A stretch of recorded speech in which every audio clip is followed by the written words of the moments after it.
nagsama-sama malas sa atin, oh. Buti pa kaya magpari tayo.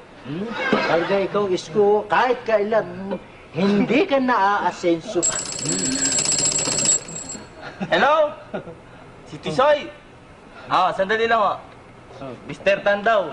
Aba, naku, Mr. Tan, kung gusto mo, sarado tayo sa 40,000 doon sa Dilaw. Kung papayag ka. Ngayon, kung ayaw mo, doon sa kasunduan nating kahapon, sarado tayo sa 37 million sa Verde. Million na yan, Alas 7 bukas, magdala ka na ng sakot, magbilangan tayo. Kami nga naman ang swerte ko. Si Mr. David Tanto. Baka nanaginip ka lang. naman kami dyan, milyon na. Ang laking negosyo niya! Milyon na! Ano ba yung negosyo niyo? Sako na, dala, sako na. Ano ba yung negosyo niyo? Munggo.